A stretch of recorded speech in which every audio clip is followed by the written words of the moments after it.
2300만 가입자 정보 유출. 단순한 개인정보 문제가 아니다. 유심정보 유출이 왜 심각할까요? 2025년 4월 SK텔레콤은 약 2300만 명의 가입자 중 일부의 유심정보가 해킹으로 유출된 사실을 공식 발표했습니다. 유심정보는 단순 전화번호 이상의 의미를 가지며 통신망 인증, 금융 인증, 본인 확인의 핵심 요소입니다. 유심은 말하자면 디지털 신분증이라고 보면 됩니다. 유심 정보가 탈취되면 해커는 피해자 인증을 가로채 다양한 공격을 펼칠 수 있습니다. 그럼 지금부터 악용 시나리오 유형에 대해 세 가지 영역별로 살펴보겠습니다. 가상자산 비트코인, 리플 등 탈취 시나리오. 왜 유심 정보가 유출되면 가상자산에 치명적일까요? 가상자산 지갑은 로그인 시 2단계 인증 SMS OTP를 요구합니다. 니모닝님 아닉 복구나 지갑 재설정에도 SMS 인증번호가 필요합니다. 심 스와핑 SIM 스와핑이 성공하면 해커는 피해자 번호로 모든 인증을 받을 수 있습니다. 일종의 휴대폰 복제가 가능하다고 보면 유심의 개인정보를 이용 거래소나 개인 지갑인 메타마스크나 트러스트 월렛에 접근하여 니모닝 문구를 요청하거나 클라우드 정보에 접근하여 또 다른 정보를 획득할 수 있습니다. 다음 내용을 참고해 주세요. 우리가 충분히 예상할 수 있는 해커의 실제 공격 플로우입니다. 우선 심 스와핑이 성공하면 피해자의 전화번호는 장악됩니다. 획득한 전화번호 인증 정보를 통해 가상자산 지갑 앱 복구 요청을 하여 인증 코드를 수신합니다. 인증 코드를 입력하고 니모닝 문구를 복구합니다. 이는 지갑이 복원된 걸 의미하며 이후 코인 송금이 가능합니다. 가상자산이 탈취된다는 의미입니다. 해커는 탈취한 가상자산을 코인 믹싱을 통해 추적을 회피할 것이고 현금화를 시도할 것입니다. 다음은 현실적인 피해에 대한 예시입니다. 피해자가 메타마스크, 바이낸스, 업비트 등의 자산을 보유 중일 경우 한 번에 수천만에서 수억 원의 가상자산을 탈취 가능합니다. 니모닝 문구가 복구됐다는 건 집에 마스터키가 유출됐다는 걸 의미하며 이를 통해 지갑 속의 가상자산을 특정 지갑으로 전송하여 탈취하는 건 식은 죽 먹기일 것입니다. 특히 니모닝 문구를 클라우드, 이메일, 메모장 등에 저장한 경우 위험성은 더 높다고 봅니다. 다음은 인터넷 뱅킹 금융거래 탈취 시나리오입니다. 어디까지나 가정입니다. 유심 해킹이 인터넷 뱅킹에 미치는 영향에 대해 살펴보겠습니다. 대한민국 금융기관의 다수는 여전히 SMS를 통한 본인 확인을 중요하게 사용합니다. 계좌 접근, 비밀번호 초기화, 이체 시에도 SMS 인증 필수입니다. 해커가 전화번호를 탈취하면 사실상 피해자의 금융 아이디를 소유한 것과 같습니다. 다음은 예상할 수 있는 해커의 실제 공격 플로우입니다. 뻔한 이야기일 수도 있지만 인터넷 뱅킹 사이트 접속 아이디 비밀번호 탈취 시도를 할 것입니다. 비밀번호를 재설정 요청하여 인증번호 수신합니다. 최악인 경우입니다. 계좌 로그인 성공 후 자산 이체를 시도합니다. 따라서 지금 바로 카카오페이, 토스, 네이버페이 등 간편결제 앱을 재설정할 필요가 있습니다. 예상할 수 있는 현실적인 피해에 대한 예시입니다.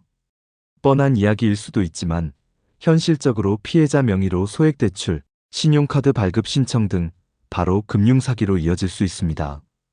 휴대전화 등의 소액결제 한도 내 하루 수백만 원 빠르게 인출 가능하기도 하고 본인 모르게 제3자 계좌로 돈이 흘러가서 복구가 거의 힘들 수도 있습니다.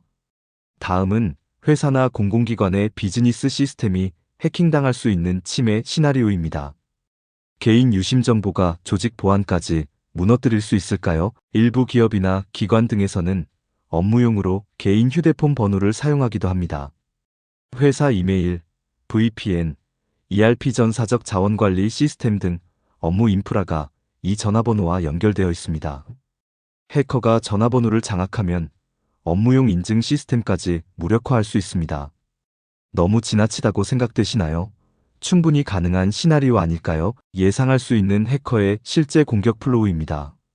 우선 업무용 이메일이나 비밀번호 초기화 요청을 하고 인증번호를 수신합니다.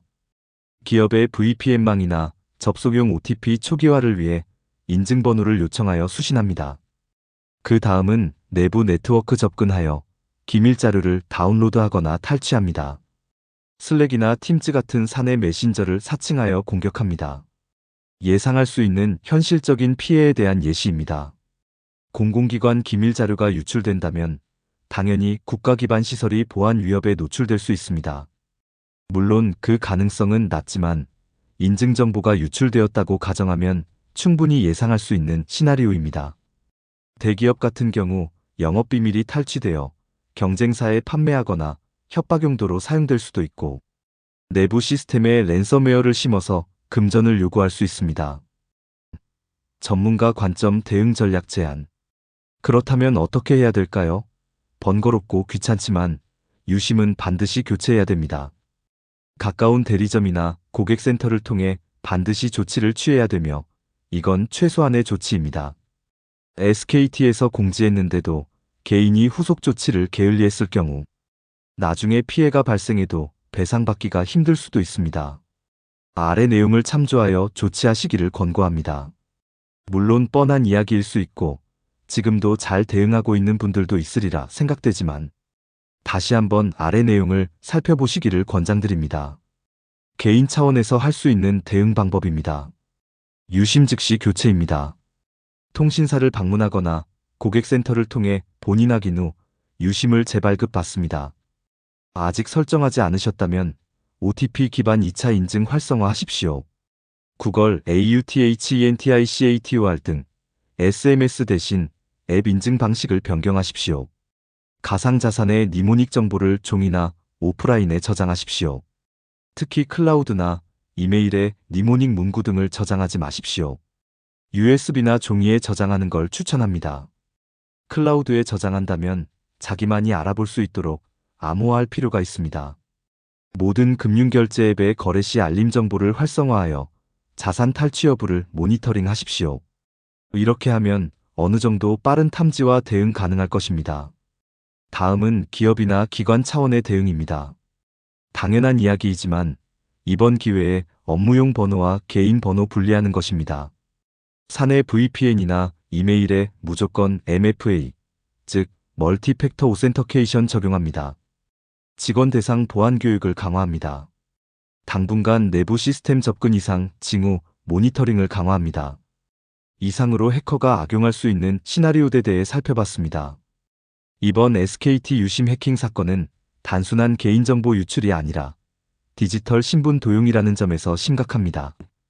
금융권, 가상자산 투자자, 공공기관 관계자 모두 각자의 분야에서 즉각적인 대응과 보안 강화가 필요합니다.